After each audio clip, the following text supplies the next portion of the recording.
बिस्मिल्लाहिर्रहमानिर्रहीम। आज का जो हमारा टॉपिक है that is introduction to physics. आज हमारी पहली क्लास है तो हम उसमें सिर्फ जो है वो इंट्रोडक्शन करेंगे हमारे कोर्स का जिसका नाम है फ़िज़िक्स। उस फ़िज़िक्स के जो कोर्स का कंटेंट्स हैं हम बेसिकली उसको थोड़ा सा पढ़ लेंगे, देख लेंगे कि बेसिकली पूरे सेशन में हम फ़िज़िक्स के कोर्स में क्या क्या पढ़ेंगे। तो चलिए स्टार्ट करते हैं। सबसे पहले हमारे पास जो है हम ये पढ़ेंगे कि बेसिकली आपका जो कोर्स है ये किस चीज़ के बारे में। तो कोर्स जो है वो आपका है इंट्रोडक्शन। बेसिकली आपका जो कोर्स है वो फिजिक्स है, लेकिन आज हम पढ़ेंगे कि introduction to physics and course contents. आपका फिजिक्स का जो इंट्रोडक्शन है वो क्या है और कोर्स कंटेंट्स आपके फिजिक्स के कोर्स में क्या क्या होंगे। तो लेट्स स्टार्ट। सबसे पहले हमारे पास जो इस लेक्चर की की पॉइंट्स है वो क्या है, यानी इस लेक्चर में हम क्या क्या डिस्कस करेंगे। सबसे पहले हम ये डिस्कस करेंगे कि व्हाट इज़ फिजिक्स। और फिज़िक्स को जब हम डिस्कस करेंगे तो ऑब्वियसली फ़िज़िक्स की डेफिनेशन में दो ही चीज़ों का ज़िक्र आता है, वो क्या है, मास और एनर्जी। तो फिर हम थोड़ा सा मास और एनर्जी को भी डिस्कस कर लेंगे। उसके बाद हमारे पास जो फर्स्ट पोर्शन आता है आपके इस फिज़िक्स के कोर्स का वो है अबाउट फिज़िकल ऑप्टिक्स। हम इसमें थोड़ा सा पढ़ लेंगे कि फ़िज़िकल ऑप्टिक्स के पोर्शन में हम क्या क्या टॉपिक्स पढ़ेंगे या फ़िज़िकल ऑप्टिक्स है क्या। सेकंड जो आपका पोर्शन है फिज़िक्स के कोर्स का वो है थर्मोडायनेमिक्स। थर्मोडायनेमिक्स में भी हम यही पढ़ लेंगे कि थर्मोडायनेमिक्स है क्या और इसमें हम कौन-कौन से टॉपिक्स आगे पढ़ेंगे। फिर उसके बाद है स्पेक्ट्रोस्कोपी। स्पेक्ट्रोस्कोपी की भी हम डेफिनिशन और उसके बाद थोड़ा-सा हम ये पढ़ लें देखेंगे कि हम इसमें आगे क्या-क्या पढ़ेंगे। फोर्थ जो आपका पोर्शन है वो है न्यूक्लियर फिजिक्स। और न्यूक्लियर फिजिक्स के बाद आपका जो फिफ्थ पोर्शन है वो है न्यूक्लियर ट्रांसफॉर्मेशंस। तो बेसिकली आपके जो फिजिक्स के कोर्स का जो मेन जो 5 पोर्शंस है वो आपके पास ये दिए गए हैं और इसके अंदर हम फिर बहुत सारे डिफरेंट टॉपिक्स इंशाल्लाह आगे पढ़ेंगे। सबसे पहले आज हम डिफाइन करेंगे कि व्हाट इज़ फिजिक्स। फिजिक्स की डेफिनेशन पहले भी आप लोग पढ़ चुके होंगे, आप लोग देख चुके होंगे। आपको इंटरनेट पे और डिफरेंट बुक्स में डिफरेंट फिजिक्स की डेफिनेशंस मिल जाएंगी, बट मेरी कोशिश ये होती है कि आपको मैं जितना आसान डेफिनेशन करवा सकूँ तो अच्छा है। एसेंस या मतलब सारी डेफिनेशंस का सेम ही है, लेकिन वर्डिंग उसकी चेंज होती है, तो मैं आपको जो सिंपलेस्ट और इजी वर्डिंग होती है वो आपके लिए लेकर आती हूँ। तो द ब्रांच बेसिकली फिजिक्स को हम डिफाइन कैसे करेंगे कि the branch of science concern with the nature and properties of matter and energy. कि बेसिकली फिजिक्स क्या है, ये ब्रांच है, शाख है किस चीज़ की, साइंस की, जिसमें हम बेसिकली किस चीज़ के साथ कंसर्न करते हैं, जिसमें हम बेसिकली कंसर्न होते हैं nature and properties of matter and energy, यानी मैटर मादा और एनर्जी यानी कुव्वत, उसके मुताबिक उसके मुतालिक जितनी भी प्रॉपर्टीज़ है, खसूसियात है, या उनकी जो नेचर है, उनका जो बिहेवियर है, उसके बारे में हम डिस्कस करते हैं। जब आपको ये पता चल गया कि फिजिक्स जो है वो किस चीज़ की स्टडी है, that is the study of matter and energy और उनका रिलेशनशिप, तो फिर बेसिक जो बात आ जाती है वो ये कि what is matter and what is energy. आपको पहले ही से पता होगा कि मैटर और एनर्जी क्या है, लेकिन फिर भी हम थोड़ा सा रिवाइज कर लेते हैं। तो सबसे पहले हम रिवाइज करते हैं कि what is a matter. Matter is any substance that occupies space and has mass. Matter जो है कोई भी ऐसी चीज़ जो कि जगह घेरती हो और जिसका मास हो या जो वजन रखती हो। सो हम एनी थिंग, हमारे जो इर्द गिर्द जितनी भी चीज़ें हैं वो सारी क्या है, मैटर। एक टेबल हो गया, एक कुर्सी हो गई, पर्दे हो गए, जितनी भी चीज़ें हैं अराउंड अस, वो हम किस चीज़ में आते हैं, दैट इज़ मैटर। उसके बाद हम जो सेकंड इसका जो पोर्शन था वो क्या था, energy. What is energy? Energy is the capacity और एबिलिटी फॉर डूइंग वर्क, यानी किसी भी काम करने के लिए जो आपको चीज़ चाहिए होती है वो क्या होती है, वो होती है एनर्जी। सो फिजिक्स जो है बेसिकली इन दो ही चीज़ों के मुतालिक जो है वो फोकस रहती है, वो क्या होती है, मैटर और एनर्जी और उनका आपस में रिलेशनशिप। एनर्जी जो है बहुत सारे फॉर्म्स में हो सकती है, जैसा कि potential, kinetic, thermal and electrical, chemical, nuclear और अदर बहुत सारी फॉर्म्स में ये एग्जिस्ट होती है। फिर उसके बाद हमारे पास जो है वो अ,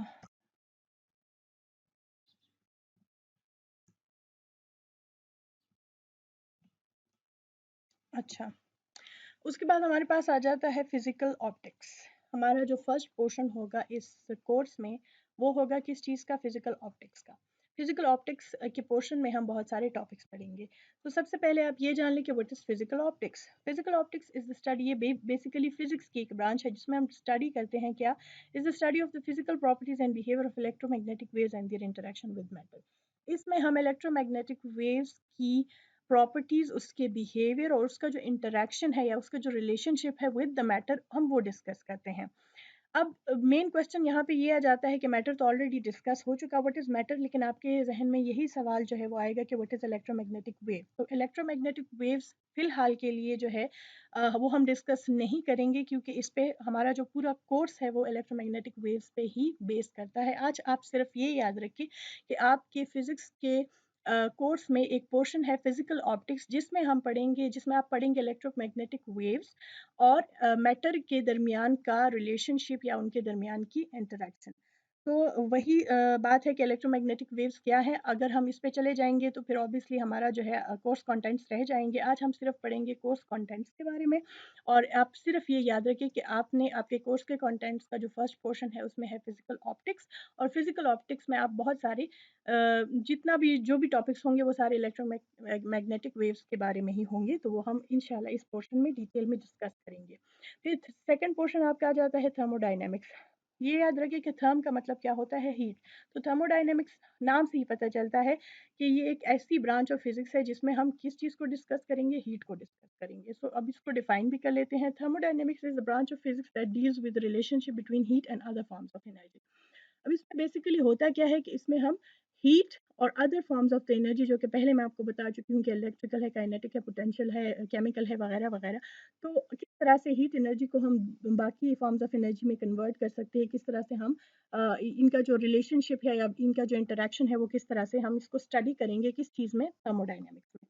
थर्मोडायनेमिक्स में हमारे पास जो है वो जो टू मेन जो टॉपिक्स है वो है first law and second law of thermodynamics. तो जब हम थर्मोडायनेमिक्स का पोर्शन पढ़ेंगे तो हम ये जो सबसे इंपॉर्टेंट दो टॉपिक्स है थर्मोडायनेमिक्स के अंदर है, first and second law of thermodynamics. Third portion आपका आ जाता है स्पेक्ट्रोस्कोपी का। Spectroscopy is the study of the absorption and motion of emission of light and other radiation by matter. अब आप देख ले कि हर एक डेफिनेशन में मैटर बार बार आ रहा है, क्योंकि फिजिक्स जो है वो basically is the study of matter and energy. तो वो मैटर और एनर्जी जो है वो बार बार डेफिनेशंस, हर चीज़ के डेफिनेशंस में आ रहे हैं। तो स्पेक्ट्रोस्कोपी में बेसिकली हम क्या पढ़ेंगे कि किस तरह से मैटर या मादा जो है वो लाइट को इमिट करता है या रेडिएट करता है या एब्जॉर्ब करता है, मतलब वो जज्ब कैसे करता है और उसको खारिज कैसे करता है। तो आपका एक पोर्शन जो है स्पेक्ट्रोस्कोपी का होगा। स्पेक्ट्रोस्कोपी को हम इस तरह से भी डिफाइन कर सकते हैं कि spectroscopy is the study of the interaction between matter and electromagnetic radiation. फिर मैटर और इलेक्ट्रोमैग्नेटिक रेडिएशन या वेव एक ही मतलब है। तो ये हम इंशाल्लाह पूरा जो हमारा कोर्स है इलेक्ट्रोमैग्नेटिक रेडिएशन या वेव पे ही है, तो हम इसको बहुत डिटेल में पढ़ेंगे। फिलहाल आप ये याद रखिए कि आपका एक फिजिक्स के कोर्स में एक पोर्शन है स्पेक्ट्रोस्कोपी, जिसमें आप पढ़ेंगे किस चीज़ के बारे में, जिसमें आप पढ़ेंगे कि किस तरह से मैटर जो है वो लाइट को एब्जॉर्ब करती है या इमिट करती है, या किस तरह से इलेक्ट्रोमैग्नेटिक रेडिएशन जो है वो इंटरेक्ट करती है मैटर के साथ। फिर उसके बाद हमारे पास स्पेक्ट्रोस्कोपी जो है बेसिकली ओरिजिनेट होती है डिस्पर्शन से। अब डिस्पर्शन क्या है, डिस्पर्शन आप लोगों ने छोटी क्लासेस में पढ़ा होगा, अगर नहीं भी पढ़ा तो कोई टेंशन, अगर भूल भी गया है तो फिर हम इसको रिवाइज करेंगे जब हम स्पेक्ट्रोस्कोपी का पोर्शन पढ़ेंगे, तो बहुत ज़्यादा डिटेल में हम इसको डिफाइन करेंगे। और फिर उसके बाद आपके पास जो चौथा हिस्सा है वो न्यूक्लियर फिजिक्स। न्यूक्लियर फिजिक्स नाम से ही पता चल रहा है कि the branch of physics that deals with the study of atomic nuclei and their interactions. ये इसमें बेसिकली हमारे पास जो फोकस ऑफ स्टडी क्या होता है, that is atomic nuclei. Atomic nuclei आपको पता है कि हर चीज़ एटम से बनी है, और एटम के अंदर आपके पास तीन जो है वो पार्टिकल्स होते हैं, that is electron, proton and neutron. एक न्यूक्लियस होता है, न्यूक्लियस के अंदर आपके पास क्या होते हैं, पॉजिटिवली चार्ज प्रोटॉन्स एंड जो नेचुरल जो न्यूट्रल होते हैं, न्यूट्रॉन्स। तो बेसिकली उनकी जो स्टडी है उसको हम कहते हैं न्यूक्लियर फिजिक्स। तो न्यूक्लियर फिजिक्स के अंदर हमारे पास बहुत सारे जो है वो टॉपिक्स आएंगे, जैसा कि nuclear compositions, nuclear properties, stable nuclei, nuclear magnetic resonance etcetera. तो हम इंशाल्लाह इस पोर्शन में वो सारे टॉपिक्स पढ़ेंगे। फिर आपका जो लास्ट जो पोर्शन है वो है न्यूक्लियर ट्रांसफॉर्मेशंस का। न्यूक्लियर ट्रांसफॉर्मेशंस जो है उस पर मैं ज़्यादा बात इसलिए नहीं करूँगी क्योंकि जब तक आपको रेडियो एक्टिविटी का पता नहीं है तो न्यूक्लियर ट्रांसफॉर्मेशंस जो है वो एक्सप्लेन करना मुश्किल हो जाएगा। बस आप ये याद रखिए कि आपका जो लास्ट पोर्शन है वो किस चीज़ के ऊपर बेस है, न्यूक्लियर ट्रांसफॉर्मेशंस, जिसमें हम पढ़ेंगे रेडियो एक्टिविटी के और half life of radio active material, इसके साथ बहुत सारे इससे रिलेटेड टॉपिक्स भी होंगे। होप सो कि आपको कोर्स कंटेंट्स जो है वो काफ़ी क्लियर हो गए होंगे, आपको फिज़िक्स की डेफिनेशन आ गई होगी। तो अगर इसके अलावा आपको कोई भी क्वेश्चन करना है तो आप काइंडली व्हाट्सएप ग्रुप में क्वेश्चन कर सकते हैं विद इन 1 आवर ऑफ आपका जो भी आपको अलॉटेड टाइम टेबल में जितना भी 1 घंटे का टाइम है उसके अंदर आप क्वेश्चन कर सकते हैं, मैं आपको जवाब दूँगी। उसके बाद जो है मैं आपको जवाब नहीं दे सकूँगी। तो आप कोशिश करें कि आप अपने उस घंटे के अंदर अंदर ही आप मुझसे जो भी सवाल करना चाहते हैं करें। ओके स्टूडेंट्स, थैंक्स, शुक्रिया।